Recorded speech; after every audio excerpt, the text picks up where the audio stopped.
Hey, I'm Kev. Welcome back to MotoGP 18. Has McDonald had a big decision to make in the off-season? Was he going to stay in the Red Bull Rookies Cup or step up to Moto3 after grabbing a victory, 2 poles and another podium as well in the category to finish 8th overall in the season with just over 50 points? Well, he could go to the Petronas Spirita racing team, the RBA Barascol rider team, the Marinelli Snipers team, the Raleigh Avintia Academy team, the Honda Team Asia team, that's easy to say, and the Besta Capital Dubai team. So you have the choice. Good to see Bobby commentating though and saying he should join Nivoloi on a very striking Nooker machine. Let's trust in objectives. Now that you've reached the world of racing that really matters, you will have to continue to show your value, remain ahead of the team's expectations. You'll be given 1 qualifying and 1 race position objective every week. Therefore, each team also expects a minimum position in the Riders' Championship. Satisfies these requirements to reach first rider status and receive more bonuses. So basically, it's like the F1 games. Get the objective, your team will like you a bit more. Do not get the objective, they're going to be trying inching you towards the door, the back door, probably, and kick you out the cat flap. As bike development is also a factor. Returning after a couple of games away, improve your performances by developing your bike to suit your riding style. Every weekend you'll earn development points which you can use to improve aspects of your vehicle. Every team has a certain amount of research and development set aside for your vehicle, but you have to decide how to use your resources to get the best out of your bike. There are 5 development areas which you can work on: engine, brake, suspension, chassis and aerodynamics. So that's quite familiar, but aerodynamics is a new one from previous games. Each one of these can be improved in certain directions. Spread your resources wisely, as there's a limit to how much you can improve an area independently from the direction taken. Go to the bike development section straight away to start. So once again, it's just like the F1 games. And let's look at bike development then. And it's actually like the old style development now with slots, so it's not exactly like the F1 games. That's actually pretty disappointing. I was actually excited to see, putting like resource points into an area and then having to maybe just improve it slightly and gradually improve it, but instead it's just slots. And as you can see in Moto3, there's not much aerodynamics, but a frame, suspension and brakes, and then a bit of the engine as well.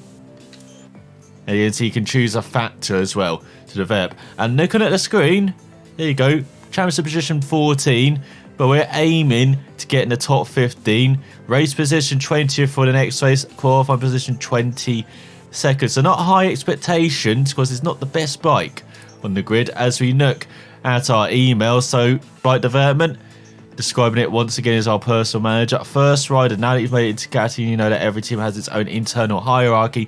Keep your objectives to become the team's first rider so you have more opportunities to develop your bike, plus more visibility and therefore reputation. Becoming first rider entails some risks. We are asked to always be 1 step ahead of the rest. And there's the team objective. For some reason, these are only half emails. Good job there. Once again, milestone. Are you ready to start? Of course we're ready to start. As for race options, we're stepping up a notch. We're making it 35%. For race difficulty, we're turning it back to 90. Then as we go on, depending on how the bike develops as well, as the season progresses, we'll turn it up. But 90 seemed to be our level at the Red Bull Rookies Cup level, where we're perhaps slightly a bit too quick. But no Mayo, he's going to be down the order and he's going to have to fight his way through the field and maybe match the leader's pace while doing that. So having it at 90, I think it's a good level for the time being. But let's head to the LaSalle International Circuit and Mayo's Moto3 debut under the lights in Qatar.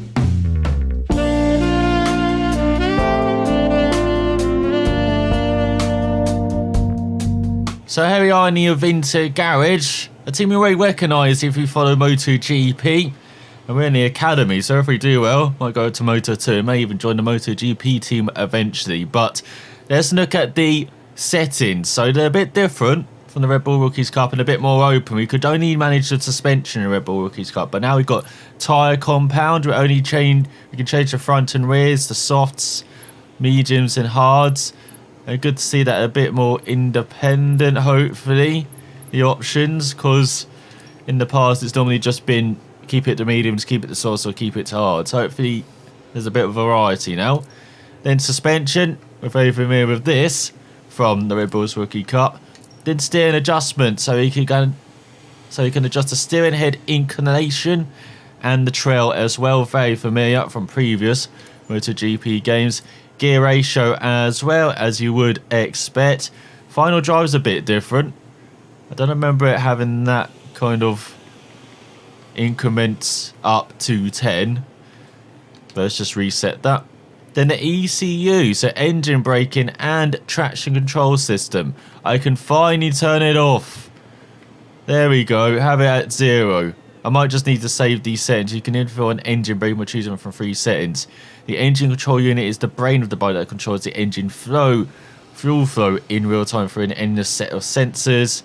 It also controls the traction control, the anti-wheel device, and the engine brake. So you can finally turn those off. No more having those, hopefully, at the beginning of sessions. So you need to actually save these settings. You also see brake system is an option as well. So save that. And now let's head to the track. His bike is ready and the rider is getting ready to sprint on the track. Let's see if he's looking to record a good time or whether he's just testing out a change of setup. So here we are with the more familiar whine of a Moto3 engine in the back. With McDonald making his first lap. His first explorations on board this bike. There's a brake around the white line for the first corner. But this bike, incredibly similar to the Red Bull Rookies Cup bike we've been riding on. So for Mario, there shouldn't be too big an adjustment. But it's just going to all the circuits now. Higher level of competition as well. With some very experienced campaigners at Moto3 level, including his teammate Levo. Belgium been around the block, quite a few teams, so I think this is like his 4th or 5th different team at this level.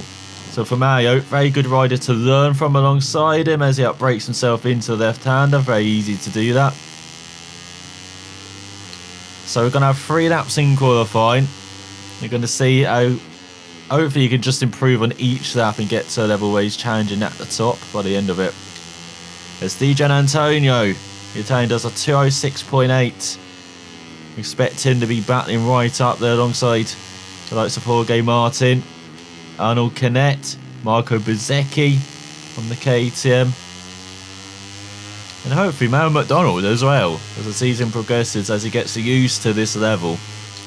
And as the bike improves as well. But at the moment, he's cruising a bit. In his first lap as Lopez is a 206, and that's very wide for McDonald. And the Sissao circuit feels a bit tighter. A couple of corners. Curves are definitely more forgiving, that is good to see. Normally when you're being very aggressive with them, it just steers the bike in a direction you don't want to go. As whoa, what is that rider doing? One absolute idiot. Are you going to have to introduce Arsehole of the Weekend in this series as well? Has Mo crossed the line, not very competitive at all. As Anthony does a 206.5.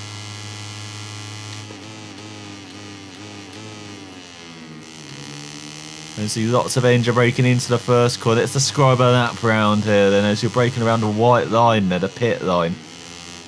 For that first corner. And keeping it in second, going a bit wide. Oh, he's invalidated his lap. But he's still going to push. There's a 205.8 from Canet, that's more like it. You can see Mario half a second down, he's just going to go wide. There, this idiot's by. Got the Leopard right in the tail there. I've got to mention Bastianini as well as a front runner on the Leopard. Livo Loy's former team. And the team which won the Riders' Championship last year with one Mir as well. So they should be very strong. And they've won it in recent years with Danny Kent as well.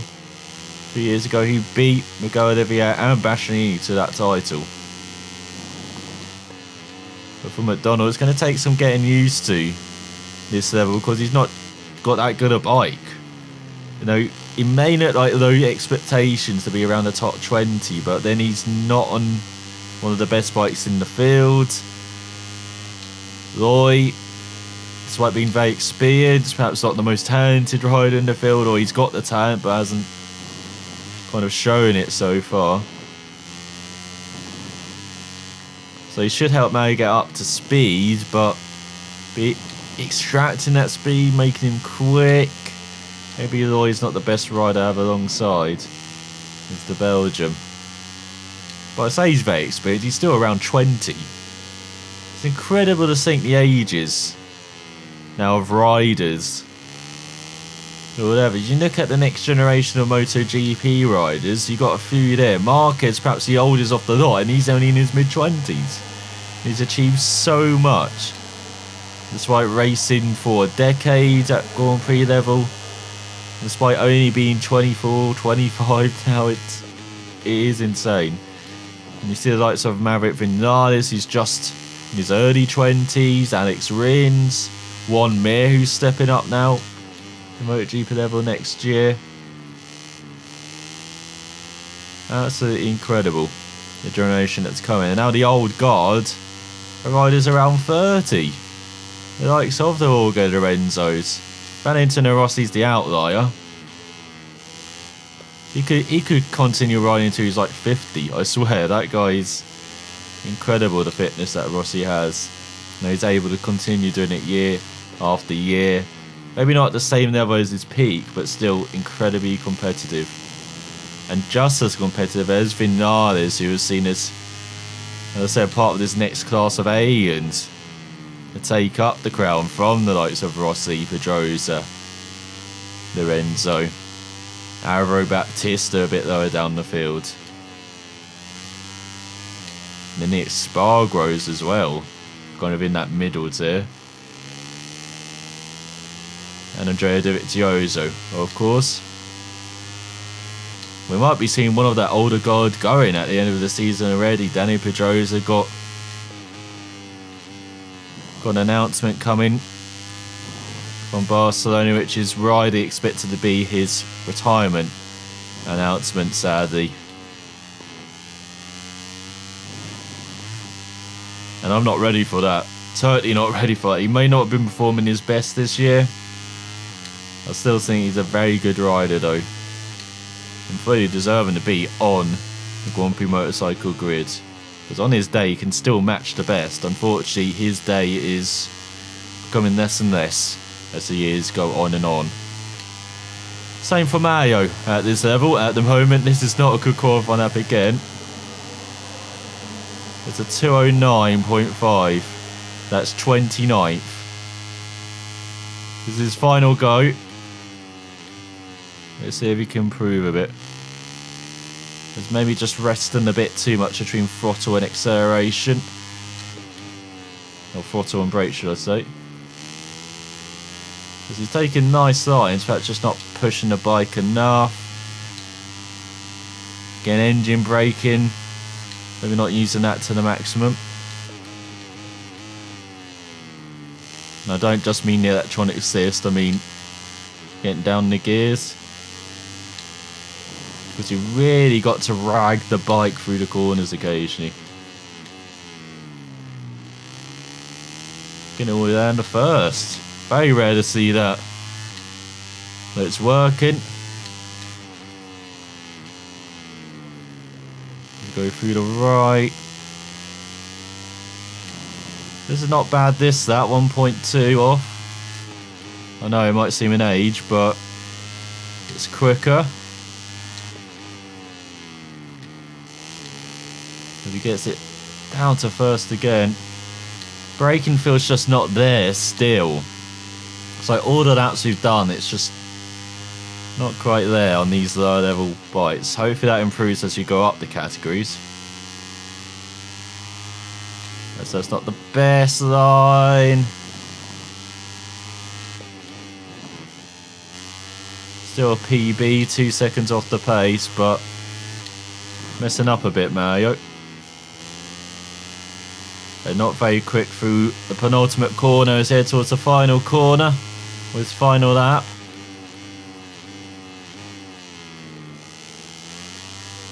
Getting all the way down to first. As you can see, a bit of wheel spin. Getting hard on the power. Now this long front stretch feels like it lasts forever on a Moto3 bike. As it might be a 208, no, 209.1. So it's Martin Focusini ahead of Canet. And then Della Porto on the Leopard rounding out the front right ahead of Gian Antonio Antoni and Alonso Lopez. Look at all those Spaniards and Italians at the front with Bezzecchi in 7th. Then Otto in 8th ahead of Suzuki. And around at the top 10 is his fellow Japanese rider Sasaki ahead of the experienced Bastianini. And then we got the Italian in 12th. And right at the back is McDonald by a country mile. So we are looking at the grid with Martin at the top. Everyone on soft tyres. As you look outside the top 10, Kornfeld leading the 4th row. Tuber the 5th. And then looking further down, where's Lloyd? In 24th on the outside alongside Bulliger and Masaki. And there is McDonald on the back row alongside the Thai rider. The Qatar Motorcycle Grand Prix will start shortly here in Doha, and the riders are ready to compete on an amazing illuminated racetrack. As we look at McDonald revving up on the back row, got the clutch in. As we wait for the lights to go out. And get underway. For the first race of the season, McDonald has been left stranded at the start. Oh, you got a look at the clutch. As he got 6 laps here. Remember, longer length these races. At Moto3 level. As we go through the first couple of corners. Trying to catch up desperately to the riders in front. As you're seeing some moves. And then it's like the tyre rider got a decent start. And the only changes you've made from qualifying is make the gear ratios a bit shorter. So we'll see if that works. Because hopefully we'll be dealing with Sitch tuning down the start and finish straight. So he is trying to catch up, and look at Antoni ahead of Bezzecchi. Battle of the Italians for 6th. Got some good battling happening in front though. It's all very wide. Look at that through the right hander into some grass around here. How have they found that? Look at the tyre rider battling like a hell of Arenas. As you go through the left. Get hard on the power. Down the back straight. Got Kornfeld battling for points. Got Bastianini up to 10th ahead of Sasaki. Lloyd down to 21st, taken by Arbolino. As he got you through the fast right-handers. Look at McDonald gaining all the time. On the Kazakhstan rider in front. He's diving down the inside of the penultimate corner. He's no longer last. McDonald's made a move at Moto3 level. And now hopefully he'll be getting some slipstream. On the start finish straight. Bit wide unfortunately. Final corner. Hopefully we've got the gearing right now. There's McPhee 16th ahead of Nurdin. But it's Canet lead ahead of Martin, Della Porta. Gian Antonio and Lopez rounds out the top 5. Here goes McDonald making the move. 427. Oh, got on the power a bit early. Past Arenas. Means he's dropped back, and here comes the Kazakhstan rider. They're not making the move. Look at how McDonald can take all of the curb. Curbs are really sticky round here. So too upset the previous versions. As he dives down the inside, not just Arenas. Up into 26th now for McDonald. On the back of a KTM. And his fellow KTM, Ed Arenas now dropped to last. Here comes McDonald making the dive. On Binder, Dal Binder. The brother of former Moto3 champ Brad Binder. Not having a very successful time though. As he got Masaki in 23rd. There's McDonald's streaking in the grass. Using all of the curb, we've got Masaki in front battling with the Italian, the VR46 rider. Bulliger. Got Sasaki in 11th. Got the Thai rider in 27th. As McDonald finding good pace in the race compared to qualifying. Just like we saw around the likes of Assen and Sachsenring. A Red Bull rookie level. And look at that move on Masaki. We've got Bulliger in front in 23rd. He's easing towards that team target as he goes down the inside of the Italian. He looked so promising at Moto3 level when he first came into the category. Now he's and also ran, not looking as good at all. McDonald using all of the curb. We go down the start finish straight. Over the slipstream 205.9. So fastest at 207.5. That's more like it, McDonald.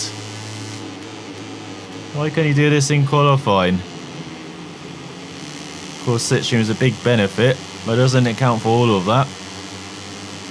Look at Binder down in 27th. Really is stepping backwards. So you've got Ramirez and Foggia battling over 18th. Thought maybe hitting a bit of a brick wall now behind Mesa. In 23rd, dropping back slightly in that first sector. It's accelerating all the time. And there's a massive dive down the inside of the Spaniard, but it pays off. Up into 22nd. And you can see his teammate right in front, Loy. As he rounding out the top 20. That would be a pretty big scalp in his first race to beat his teammate. And achieve the team objective as well, finishing top 20. I'll be very happy with Intia team if that comes true, as he almost gets in the back of Arbolino in front. And almost hits the deck as well. Doesn't want a face full of asphalt on his Moto3 debut. Just about avoids it though. As you go through the right-handers, wide in the second right. That's allowed an Arbolino to get away. He's gone extremely wide, gets a warning. Might have deserved that, McDonald. As he heads towards the final corner and the halfway mark of this race. McDonald hanging tough with his teammate. Look at that, trying to get on the power. They're not liking it. That will affect his run all the way down the start finish straight with Canet leading Martin, Del Porta, Di Gianantonio, and Antonelli. And you've got to remember the change gear as well. McDonald on the front stretch. The gearing seems pretty good as there he is. Line astern the teammates. Loy in 21st. McDonald in 22nd. But it's still out of the points as well. This is not good. It would be nice to get a point on debut. It seems like this is his pace at the moment on this bike. However, as the season goes on, the improvement comes as well. At the moment, this is a tough first race at Moto3 level. Very wide all over the curb. Once again trying to dive on his teammate. Doesn't quite work, means he runs wide on the exit. That's the problem with the dive. If it doesn't pay off, he just costs himself lots of time. Really dragging the brake into these corners as the rear's sliding all over the place. You can see we've actually got some tyre wet. See how these tyres up on the final lap though. McDonald sliding all over the place. But he gets hard on the power. Come on, he can get past his teammate. And look at it, line astern right through the points. As well in front of the pair in front. There's all McDonald using his own track again. But that's better through the second right. Now through the third right, just to manage to check the power about. Just about. He goes through the penultimate corner, heading towards the final corner. He's dropping back slightly from Lloyd, disappointingly. It's down to second, this time not battling the traction on the exit as Canet leads to Martin, Della Porta, Di Gianantonio, Antonelli, Lopez, Bezzecchi, Otel, Bashini, And Suzuki are top 10. And here comes Bullock. Look at that slipstream. Oh, and he just breaks it. Brake checks McDonald into the first corner. What an arsehole. So McDonald loses that position. And there's penultimate that's not how you want to begin it. As he's still losing out to Loy, annoyingly. Looked like he was going to take the Belgium a couple of laps ago. Now he's struggling to stay ahead of the Italian, and what a dive from way back. Shows he's perhaps getting used to this braking capabilities of these bikes now.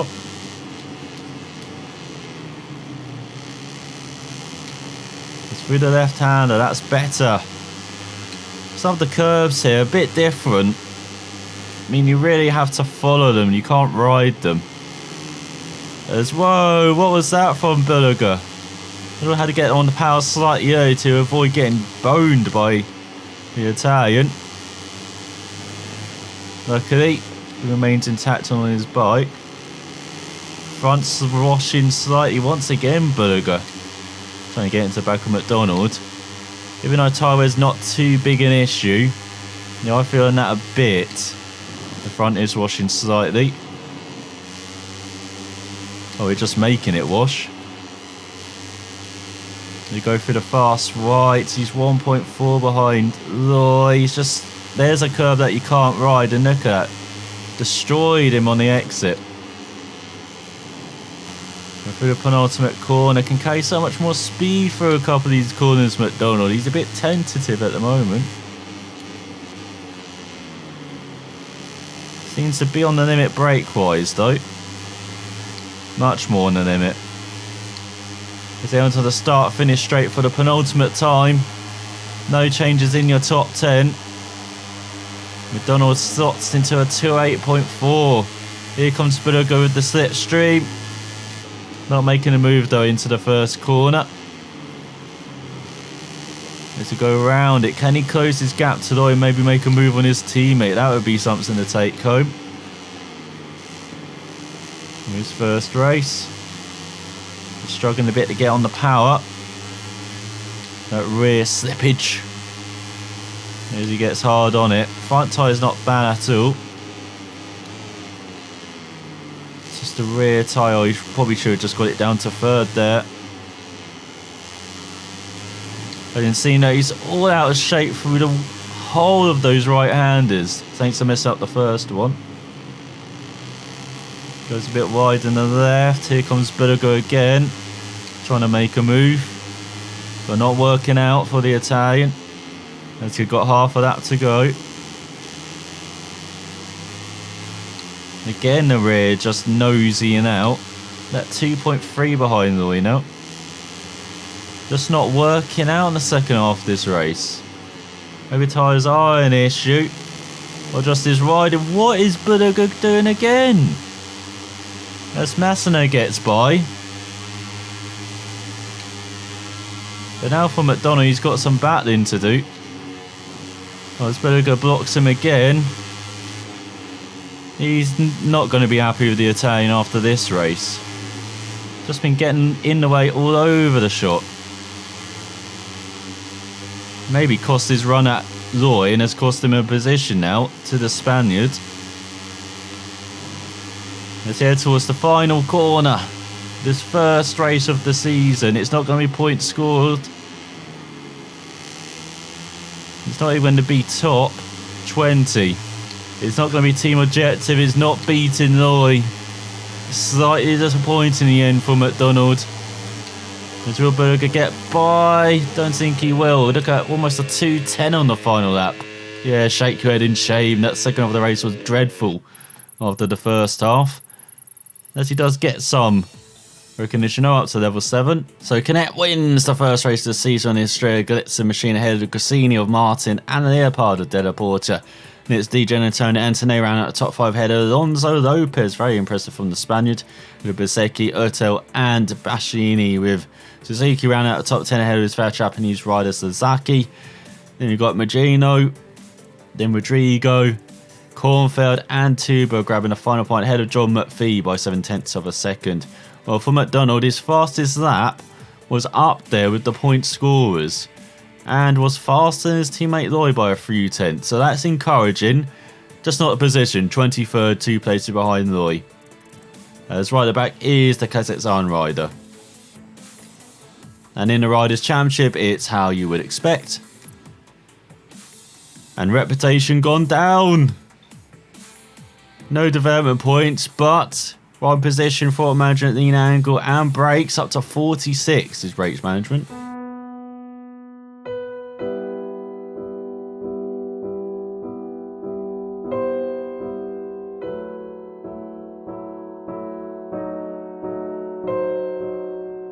So not the result McDonald wanted, has in the MotoGP class Marquez one ahead of Dovi and Vinales, and in Moto2 it's Baldassar ahead of Alex Marquez and Bagnaia. So not the beginning McDonald wanted. 23rd in Qatar. Can he improve in Argentina around the Tomás de Rio Hondo circuit next time? Thanks for watching and find out then.